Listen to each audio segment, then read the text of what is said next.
Assalamualaikum warahmatullahi wabarakatuh. Perkenalkan, kami dari kelompok satu. Kami akan mempresentasikan tugas besar Jarkomdat. Kelompok satu beranggotakan 4 orang. Yang pertama Andi Farhan Saputra. Yang kedua ada saya sendiri, Awi Rianti. Yang ketiga ada Muhammad Rizky. Dan yang terakhir ada Teguh Sapsiatno. Baiklah, masuk ke tujuan. Tujuan dari tugas besar Jarkomdat yang pertama itu adalah mempelajari bagaimana membuat topologi jaringan pada paket tracer, mempelajari bagaimana menghitung subnet IP versi 4 dengan metode VLSM. Yang ketiga, mempelajari bagaimana cara konfigurasi simple topologi. Yang keempat, mempelajari bagaimana cara kerja ARP table pada switch. Dan yang terakhir, mempelajari bagaimana cara kerja routing table pada router. Kemudian di sini ada soal, sebuah perusahaan memiliki 3 buah gedung. Perusahaan ini terdiri dari 4 buah divisi, di mana semua divisi ini tersebar ke 2 gedung yang berbeda. Di mana kebutuhan user dari setiap divisi adalah sebagai berikut. Gedung satu terdiri dari divisi A, terdiri dari 64 PC host, divisi B terdiri dari 28 PC host, divisi C terdiri dari 7 PC host. Kemudian ada gedung kedua terdiri dari divisi D, terdiri dari 16 PC host. Yang terakhir, gedung 3, di mana terdapat satu buah server yang enable service atau DNS dan HTTP. Kemudian masuk ke topologi jaringan. Topologi jaringan adalah metode atau cara yang digunakan agar bisa menghubungkan satu komputer dengan komputer lainnya. Struktur atau jaringan yang digunakan untuk menghubungkan satu komputer dengan komputer lainnya bisa dengan menggunakan kabel ataupun nirkabel atau tanpa kabel. Selanjutnya akan dijelaskan oleh teman saya. Selanjutnya eh, ada IP address, karet, karet, karakteristik variabel. Satu, apa itu IP address? IP address adalah serangkaian angka yang menjadi identitas perangkat yang terhubung ke internet atau infrastruktur jaringan lainnya. Dua, ada fungsi address, menghubungkan komunikasi dari dua atau lebih perangkat yang terhubung dengan internet.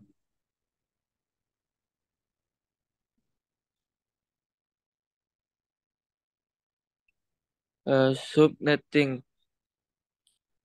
VLSM merupakan metode yang dilakukan untuk pengoptimalan pemetaan IP address terhadap user, di mana VLSM adalah pengembangan mekanisme subnetting sehingga di dalam VLSM dilakukan peningkatan dan kelemahan subnetting klasik, yang mana dalam subnetting klasik subnet zero serta subnet honest tidak dapat digunakan.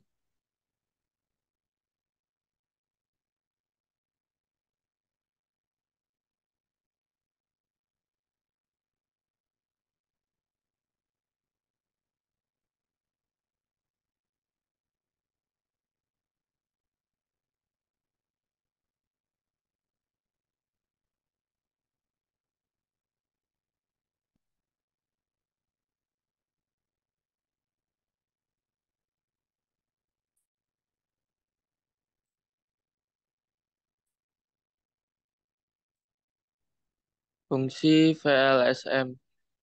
Satu, penghematan alam, penghematan alamat IP.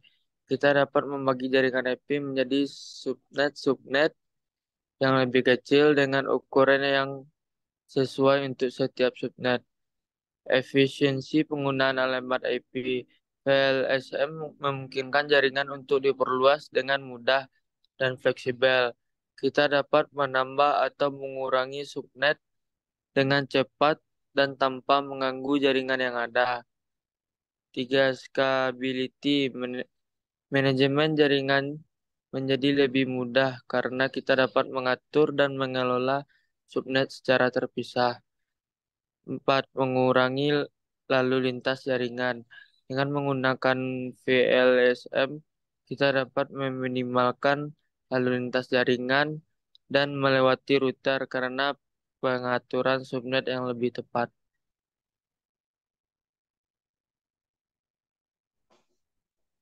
Selanjutnya, ARP atau Address Resolution Protocol. Address Resolution Protocol atau ARP adalah protokol yang bekerja di layer 2, yaitu data link layer. Fungsi dari ARP yaitu sebagai protokol untuk mencari tahu dan memberitahu MAC address suatu komputer.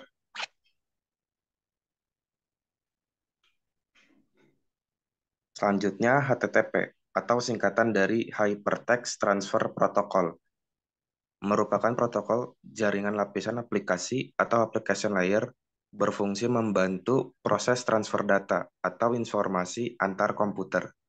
Protokol ini mampu mentransfer data seperti dokumen, file, gambar, audio, hingga video. Fungsi HTTP memformat lalu mentransferkan data dari server ke web browser, sehingga data yang diminta oleh klien dapat ditampilkan di web browser. Selanjutnya DNS. Domain Name System adalah sebuah sistem yang mengubah URL website ke dalam bentuk IP address. Fungsi DNS yang pertama meminta informasi IP address sebuah website berdasarkan nama domain. Yang kedua, meminta informasi URL sebuah website berdasarkan IP address yang dimasukkan. Dan yang terakhir, mencari server yang tepat untuk mengirimkan email.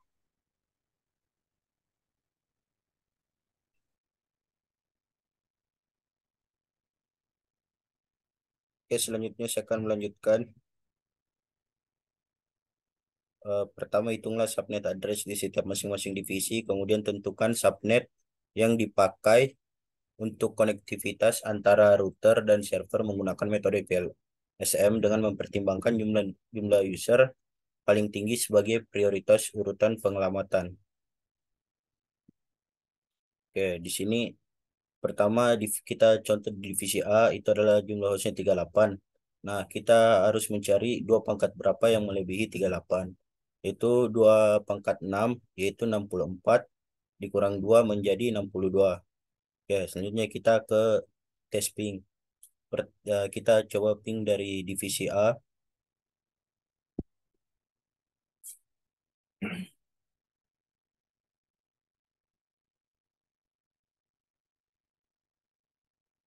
Oke, kita coba ping divisi A ke divisi B.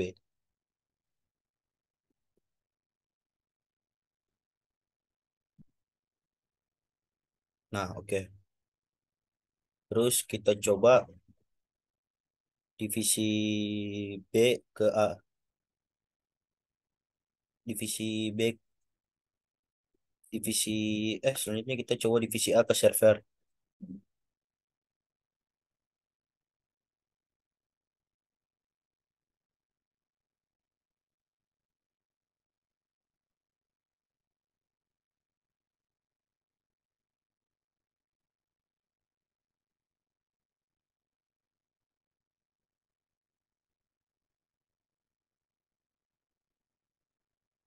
Nah,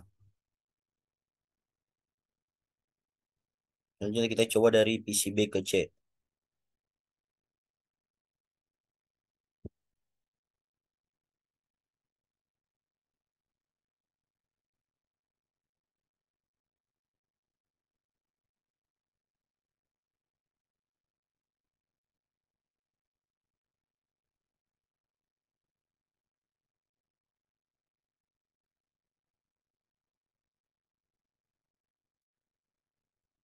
Selanjutnya kita coba dari divisi B, B ke server.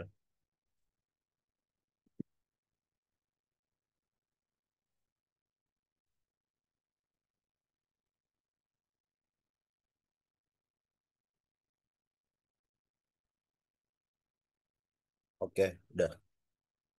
Terus kita coba dari PC C ke PC B.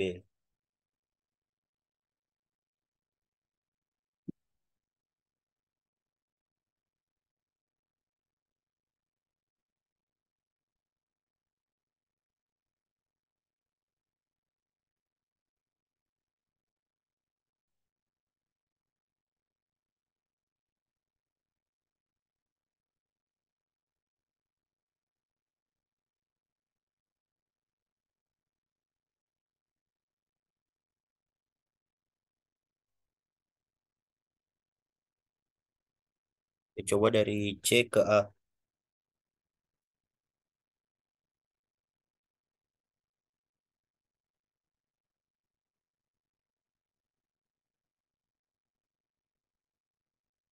Eh, sorry, sorry.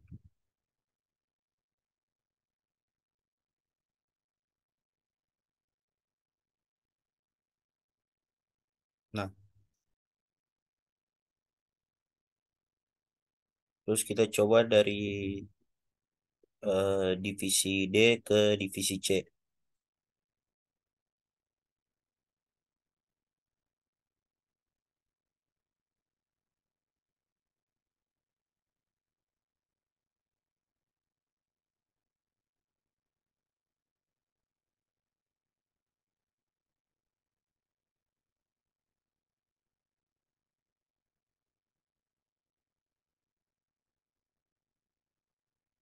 Terus kita coba dari divisi D ke server.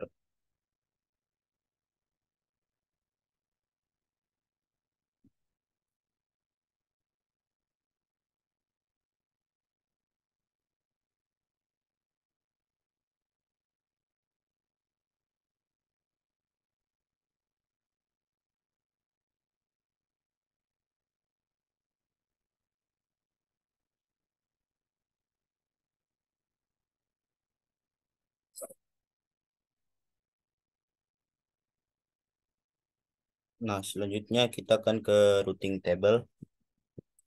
Pertama kita akses dulu server domain via web browser dari salah satu PC divisi A, B, C, atau D.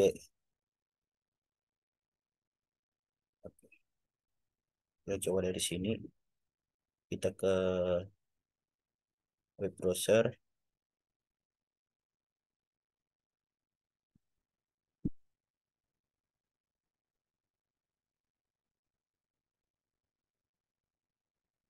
Kita klik.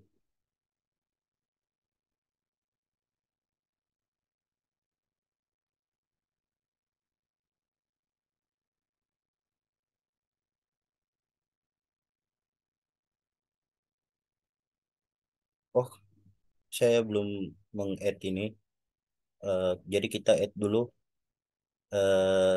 namanya itu kelompok1.co.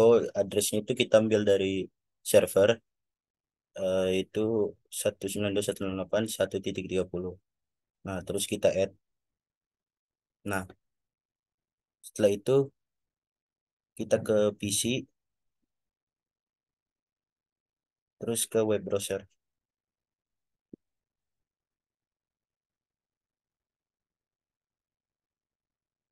Oke.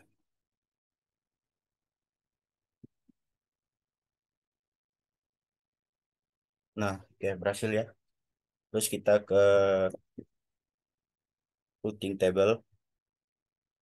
Routing table kita masuk ke router,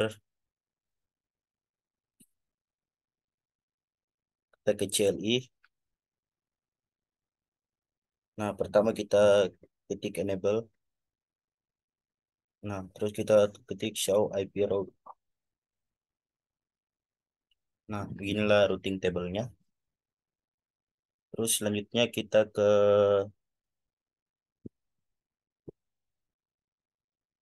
IRP table.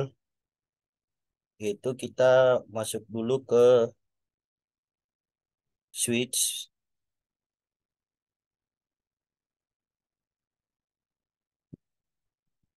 Nah, pertama kita enable.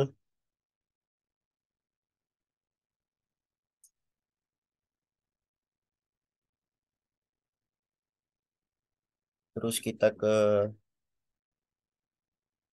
show MAC strap address strap eh, table. Nah, jadi ini adalah IRP-nya.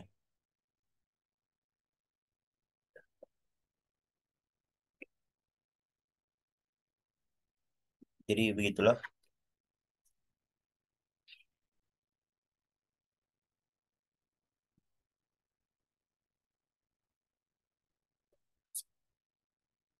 Jadi kira-kira begitulah presentasi dari saya. Mohon lebih dan kurangnya mohon maaf. Eh, Assalamualaikum warahmatullahi wabarakatuh.